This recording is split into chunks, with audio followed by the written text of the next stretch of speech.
Hello YouTube. I'm just gonna make another video, I guess, of installing things. I have a complete PTO setup. Pump, PTO drive, and the harness, all the gaskets, everything that I'm going to be putting on my Freightliner. I bought this truck to put a rollback bed on it, and there is no PTO on the transmission. It has a Allison 2100 or 2000 series transmission, and I don't know, I just thought it'd be fun to make a video of me putting a brand spanking new PTO setup on it, just in case anybody out there was kind of curious on what all it took to do it. I will say that when you go order a PTO, make sure you give whoever you're buying your PTO from, if it's a driveline shop or hydraulic shop or whatever, you give them the serial number to your transmission, because apparently some of these transmissions did not have the gear on the transmission, so you couldn't put a PTO on it. I think some of these lower budget, like school buses and stuff like that, possibly. I don't really know, but anyway, I will get started on this. Okay, you can see here I am putting the PTO on the passenger side of the transmission. There's two plates. There's this one on this side of the transmission, and I think this particular transmission has one also on the well, shoot, yeah, you can see it on the driver's side. So correct me if I'm wrong, but this side I could definitely put a married, what they call, I believe, a married PTO system on it, where the pump is directly bolted to the PTO. And the other side, it would be a divorced, because everything's in the way. This is definitely the cheaper route. If you're just having one single PTO on your transmission, then it's probably best to put it on this side, unless for whatever reason you need to put it on the other side. But just from me putting a hydraulic pump on this transmission, this is all I need to do. I got me a drain pan, and I'm gonna go ahead and start taking the bolts out of this cover. Alright, just trying to make this video as quick as possible. I know a lot of people don't like to sit through crazy videos. Anyway, it came with a stud kit, so when you move the plate, you screw these studs in the place of the cover bolts. And this particular setup came with a spacer plate, I guess, to properly space it out. And then also came with a series of gaskets. I think some of them are thick and some of them are thin. The reason for that is you have to properly shim the PTO. You know, this gear rides off the gear on the transmission, and you want to have enough just enough clearance on there. You don't want it to be completely up against it and tight, and it's going to wind and wear out fast.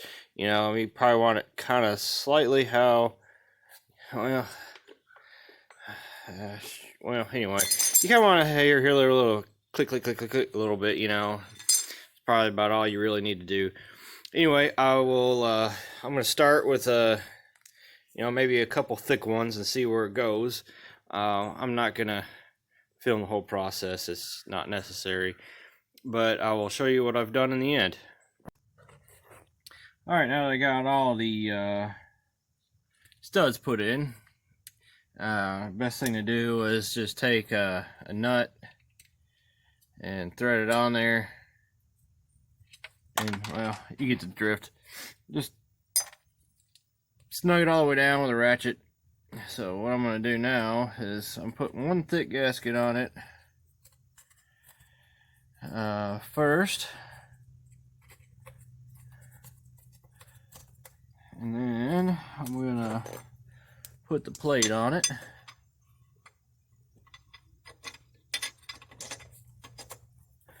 and then put another gasket on it,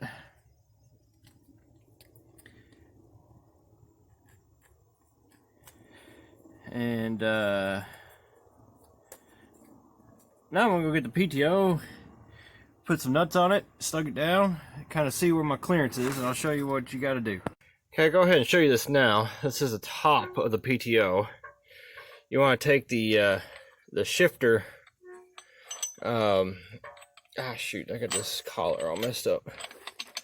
But anyway, you want to take the shifter. I'll fix that in a minute. Take the shifter fork solenoid plate off. This one has electric solenoid. Some of them have like a hydraulic clutch unit in it, or some of them are cable shift. But you want to take this off so you can feel this gear. And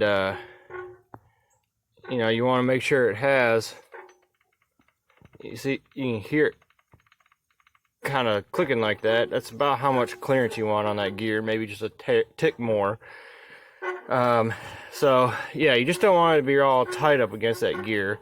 I like a little bit more play in it because everything's cold, and when everything's really hot, everything kind of expands, and it's really hard to, you don't want to try to check it while it's all hot. So you know, make it a little bit on the looser side, I guess, but this is what you want to do is take this top part off so you can get your finger on that gear and check it. Anyway, I'll show you that here in a second. Alright, so I got two of the bolts in, one on the top, one on the bottom. Now, I ended up using, oh geez, almost all my gaskets. I think I used two thick ones on the bottom, and then one thick one and two thin ones on the top. But you can hear the gear. That's about almost dead on the play I need to have. So, you know, I just kind of rotate the gear around too. Stop about every quarter. Try it. Turn a little quarter. Try it. You know, make sure there's nothing out of whack with it. You know, gear not machined right, or shaft not installed correctly. It's just kind of a good thing to do, because you never know. But anyway, I'm gonna try to squeeze that solenoid on the top. Wish me luck with that, because I'm in a pretty tight spot. So let me get that installed, and we'll go to the next step. All right, next thing I did after I got the solenoid on, I went ahead and took this adapter plate off. It's got the seal in it, and I'm checking to see what orientation I need to put the pump. As you can put it a lot of different orientations. This is hard because I'm just crawling under here, but this pump bracket has a whole bunch of holes in it, so you can got a lot of options to clock it. But you know, you can see pretty much I took it off for one to get to these bolts here is a lot easier, and second just to kind of check this out. And of course this pump looks like it's going to be fine, just straight up and down. So that's a good thing. I just stuck it on there. I can't do it one-handed in film, but I will tell you this, I did cheat to put that solenoid on. I got that access cover there inside the truck to put that sucker on, because man, I couldn't, there's no way I could do it with it. I mean, I probably could, but it's a lot easier. So anyway, that's where I'm at, and I'll show you the next step that's rather important. Okay, like I said, the next most important thing to do before we put this pump on is fill this spline area full of grease. Just make sure she's packed good. Because who knows when the next time you'll actually have this thing off, and you know, you could never have too much. Whatever leftover grease will probably just squirt out. I have seen some of these PTOs that are dry, and this shaft will just it will rust and wear, and you'll wear out the splines on both this part and the pump, which I guess both is replaceable, but you don't want to try to do that, because then you have to take this whole thing apart to put a new shaft in it, and you got to do the same thing with the pump. And you know, as expensive as this stuff is, you want it to last for a long time. It should last, put some good grease in there, it should last 30 years. Anyway, now I'm going to slide that pump on and bolt it on. Alright, now, pretty much got this whole pump installed. So, I still had the plugs in the back of the pump. And I did mark them for which one is suction and which one is pressure. So this is something important you need to do so you don't accidentally get these backwards. Now this pump in particular apparently is just reversible. So it's like if it's rotating the other way, you just swap them around. Not every pump is like that. Some pumps you have to take them apart and swap a few parts in them, or swap the gear, the shaft to the other gear or whatever. But so anyway, that's another thing you need to look out for when doing these PTOs is not all of them rotate the same direction. So that's why I just went ahead and bought all this stuff new from the same place, and told them what I'm doing. I'm running a rollback bed on this truck, so give me a good pump for that. And then this is going on an Allison 2100 RDS. Here's my serial number. And this is actually a Muncie setup. I know they have another brand out there, Chelsea, which is also a pretty good brand. So this one just ended up being a good, affordable setup, and it's all new, and I'm just glad I'm getting to play with new stuff instead of old, used stuff. And, you know, I thought about buying a used setup off of eBay or something like that, but there's just so many different combinations out there, and believe it or not, this setup really wasn't that expensive. I think by the time I bought the PTO and the pump, I think it was around $1,200. Of course, they kind of gave me a discount too because I paid cash.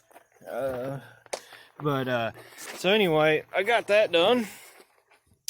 Pump is on there, and I'm not going to hook up the hydraulics today, just because I don't have time to do it, and that's a whole separate thing here.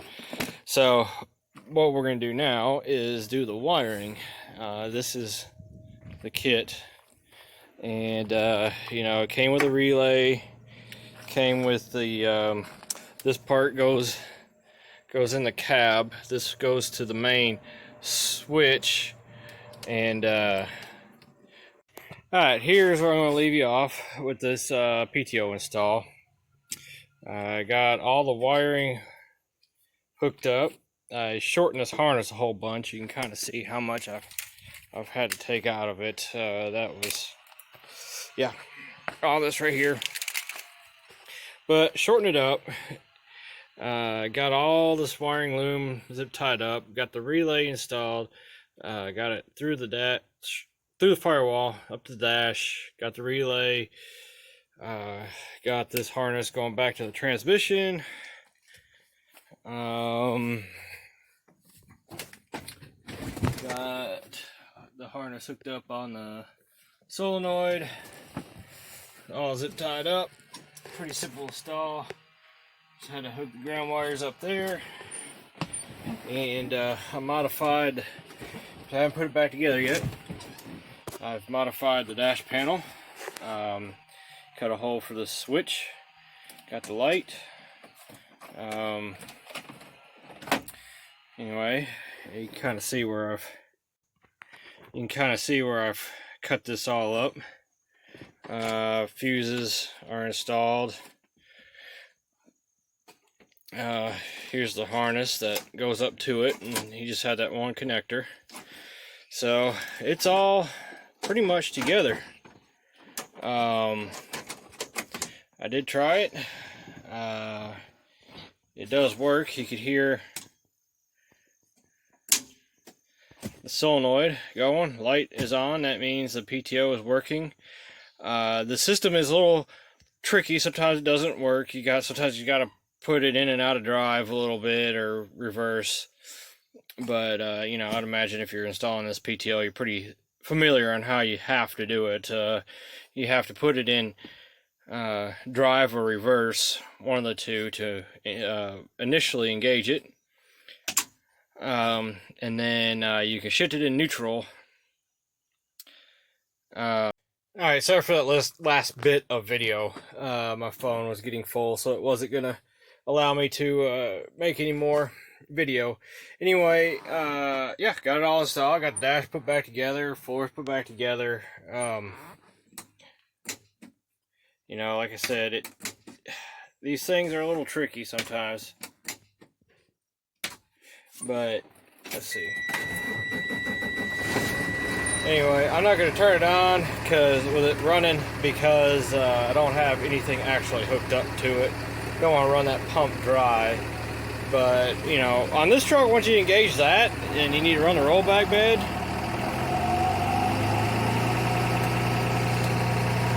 and you can turn the RPM up just like that. So that makes it nice. And so, yep, she's all ready. Getting ready to take the bed off the other old truck and then put it on this one. And we'll be ready to haul some equipment.